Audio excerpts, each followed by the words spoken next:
Hey, hey.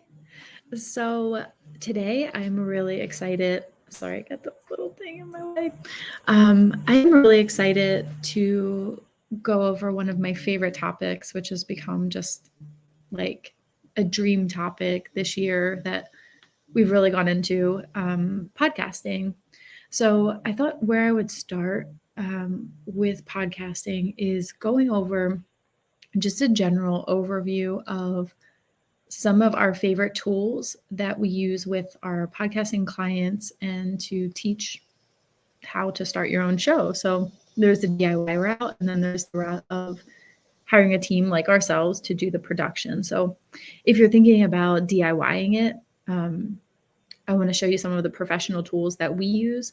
And the reason why we use these ones and recommend them is for the ease of use, straight up and down. Like, I am somebody who doesn't like to spend a lot of time learning complicated pieces of technology or pieces of software. Everything that we are going to recommend today um, is something that you can use online. So I guess that's another criteria for myself is what are things that we can do on the fly. I think most of us are trying to build somewhat location independent businesses that we can, have that laptop lifestyle. So you can go to a coffee shop or you can work on different devices. I mean, I think as business owners, we're like toggling between like a laptop and maybe you have a desktop over here and maybe you have a computer that's in the clinic and then you have your phone or an iPad. So having tools that are able to use them on the fly, use them on different devices, access in the cloud, on a browser, for me, that's really important. And we, as a team, when we were going through different uh, pieces of technology that we were going to use to kind of stack together to put podcasts together, we were testing out a bunch of different things and we wanted something that was one of the main criteria that we were looking for. Like, A, is it easy to use, which means it's easier for me to teach people how to DIY, but also is it easy for our team to use too? And then the other part is it easy to access without people having to download anything onto your computer or use complicated programs. So just know those are the criteria that we came to. So there's a couple other tools that I'm not going to go over today because I've already gone over some of them in our previous videos. We use Google Drive. We use that for most of the things where we're kind of holding the episode MP3s, any of the intros, outros, music, etc. And then we use a spreadsheet on Google Sheets that's like our podcast tracker. So it has like the episode release dates and the topic and a blurb that I write about like the show notes, etc. And just even like not even show notes, but just like information to kind of like tease out the episode, like what's going to go out on social media, etc. We have all of that on our tracker. So uh, Google spreadsheets and Google Drive in general is like where we just keep all of the content for the show. And so what I'm going to go through today is the tools that we use. The other thing that we use for our show that I'm not going to go over today is Canva. And Canva is where we create all of the like visual assets for the podcast, all the social media posts that go out, etc. And then we use something called Airtable. And that's just a personal preference. We use Airtable for our speaker form. So if somebody was going to fill out, you know what, let me share my screen so I can show you this.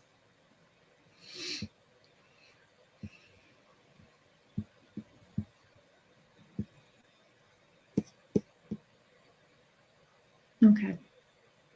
So if you went to our website,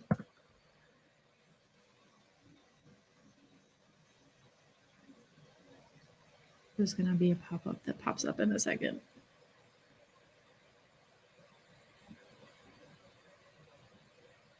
There we go. Let's get out of there. You go to be a podcast guest on our website. So I just have this here so people can apply at any point to be a guest and just give them kind of some reasons why you'd want to be a guest and what the show is about. Fill out this form. So they're going to click on that and actually send this to our confirmed guests too. And it's just a form that asks, some questions and also has like a guest release form on it. So people are already filling out the guest release form when they apply to be on the show. So that part's done. It takes this information and it puts it into a spreadsheet. And there's a way to do this with Google Sheets too. I just like Airtable. It's easy for them to upload a picture. So I have like their bio information and their headshot right here when they sign up. And all that goes on Airtable, and then it's easy for me to put it back into our Google spreadsheet for like if we have a guest, I'll just link out the link to this Airtable so that we can grab their bio information, etc.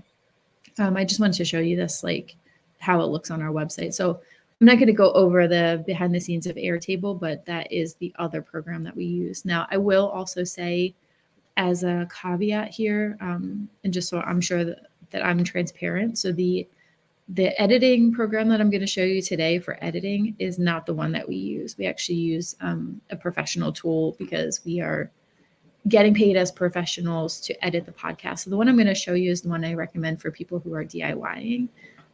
But we actually use Pro Tools ourselves, and because we want to have a more sophisticated editing suite, but that's because we have proper audio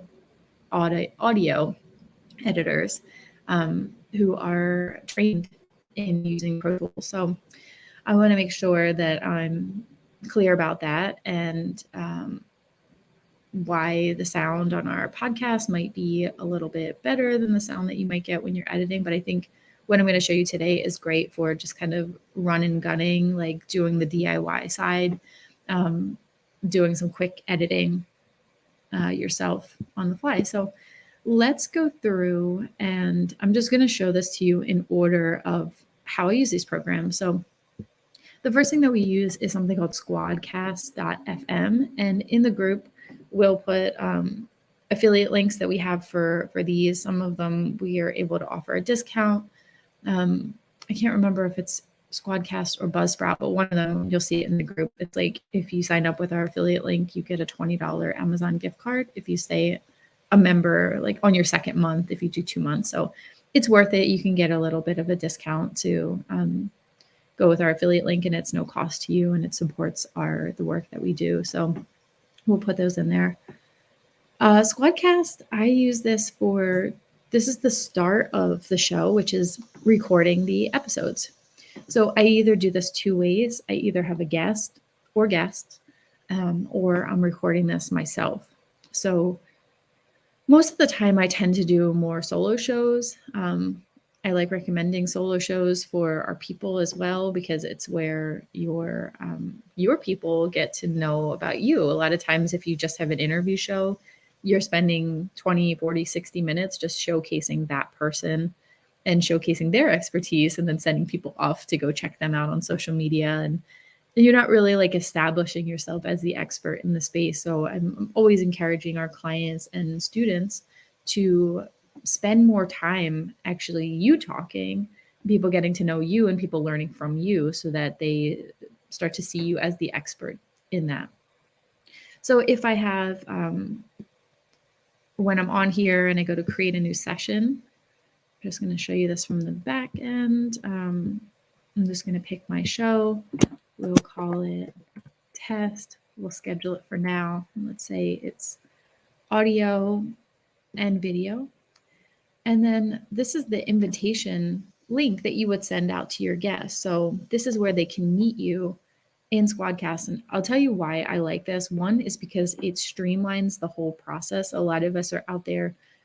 The biggest question is like, why wouldn't I do this on Zoom instead of using Squadcast? And the reason why I would recommend Squadcast over Zoom is because Squadcast is taking all of the data, so if you say you're either recording a solo show or you're recording with an interviewee, you've got the audio and you've got the video. If you're doing video, maybe you just have audio. If you're doing Zoom, it's just taking that file, and pardon me for not knowing all of the complete audio jargon, but it's taking all of that information And you've heard a Zoom recording, right, where it goes in and out. It just doesn't sound very crisp. If the other person, their internet is not that great, or, I live on a farm, so my internet is not always perfect. What Squadcast is doing is when you're on the interview, the internet might not seem amazing. Sometimes the picture will go in and out, just like on Zoom. Sometimes it'll get a little bit like stuck or frozen. But what Squadcast is doing is they're taking all of the input information, video, audio, and they're recording that onto their server so that even though you may seem in the interview like the internet is fluctuating up and down, in the background, they're getting really crisp and clear no matter what your internet speed is. So I find that amazing. So I'm a big fan of using Squadcast instead of using Zoom for that big reason. Also, it gives me a place where it's easy for me to go in and grab and download, or your editor, whoever you're working with, is able to go in and grab the episodes really easily. So you can add team members here. You can have a backstage link to send. And that's for people who are viewers can watch and listen, but they can only communicate through chat. And this is where you can invite guests up here. So I'm just going to schedule the session. And I can share the link to that test session. I can schedule it at a specific time when the interview is. And when I start the session,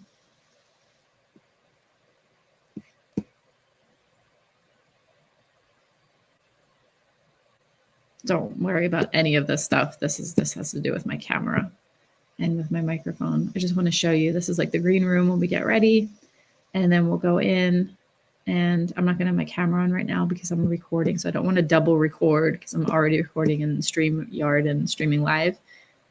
So I would click on this record button. My guest would be in here too. We can chat on the side. And I'm just going to record it from here. And when I'm done, I'm going to click on leave session. And that recording is going to be just hanging out right here. So I can see all my recent recordings. And when I click on here, I can just like get all the files, or my editor can come in and just grab the files right here. So I love Squadcast. Super duper duper easy. Excuse me.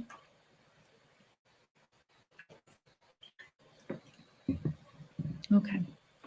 So it's the first tool that I use. Then when we're doing this in-house, we'll take it into our pro audio editor and clean up the audio and splice it in with the music and the intro and our calls to action and make a full episode MP3. But for people who are DIYing, there's a tool in here that I recommend, which is called Ali2. And Ali2, it has all of the things, like there's a call recorder on here. So this will do a lot of, I don't want to do any of this stuff right now. Let me get out of here. Let me go back. See, even I get like lost in technology sometimes. What you can do with Ali2 is you can use it as an audio editor. Let's just pull this up.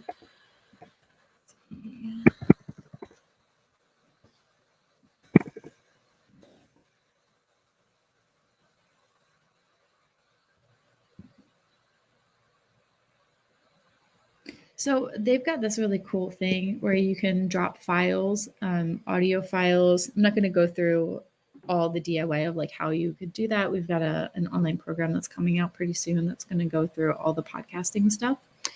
But for now, I would add my audio to this section, and it gives you this really cool episode builder that's just drag and drop. So it's like, it is literally the easiest audio editor that I've ever seen out there. It's a really cool way.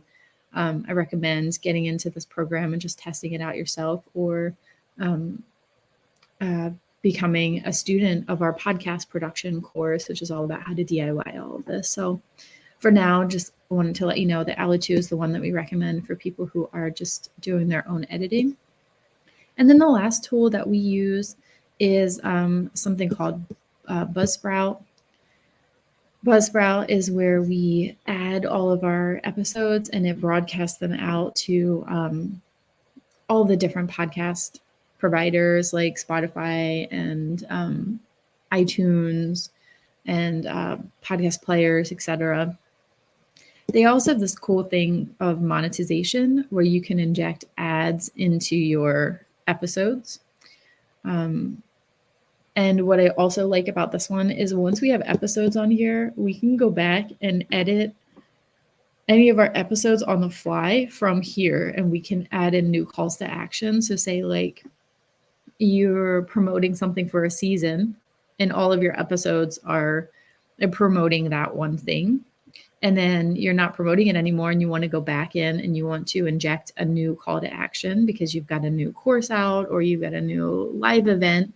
You could actually go into your previous episodes and you can edit out that one little bit without having to delete the episode and re-upload. So I thought that was really cool. You can definitely use Ali2 to upload your episodes too, but for those reasons, I liked having my episodes over here on Buzzsprout. I feel like it's worth the extra like $25 a month. But if you're like really on a budget starting your show, you can do mostly everything through Ali2. And you can cut out Buzzsprout completely.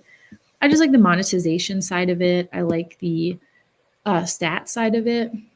And I like that you can go back and you can inject new calls to action in your episodes. So that's for me is the biggest part. And you can, automatic insertions of ads and sponsorships, and then an automatic removal. So I thought this was pretty cool. And I don't think that it's very expensive to have a Buzzsprout membership. So having said that, just to kind of wrap up everything that we use from start to finish to have a show up and running, we use Google Drive and to just house all of the pieces of like where I record an intro, where I record like the MP3s of everything will live there. We use in a Google spreadsheet to just have everything like a podcast tracker. So we're able to see like episode to episode, like what's the topic, what's the title, what's the blurb that needs to go out on social media. We just like keep everything organized there. And then we have Airtable is what we use for our forms for guests. So we can capture their information, but you could totally do a Google Sheet for that too. Then when it comes to the actual recording and production, we use Squadcast for recording the episode solo or with a guest over Zoom. Much prefer Squadcast. We use Pro Tools on our own to do the audio editing, but we recommend Ali2 to newbies and DIYers. And then you can use Ali2 to upload your episodes directly to the directories, or you could download the MP3 once you're done editing there, and you can bring it over to Buzzsprout, and you can use Buzzsprout to distribute it out, but also add retroactive calls to action and monetize the podcast through ads, etc. So I really hope that helps, guys. Let me move here. Pretty straightforward, all of the tools that we use there. We're coming to the close of our tools that we use and love. So thanks for hanging out these last weeks. And hopefully you've gotten a good sense of basically every single part of our business and what we're using and what we recommend to clients. So it's been awesome going through this. I'm going to record one more of these tools we love, all about webinars, because that's the one thing that I haven't gone through yet. And excited for the upcoming weeks where we're going to dig more into marketing and branding. I will see you guys next Monday and have a great day.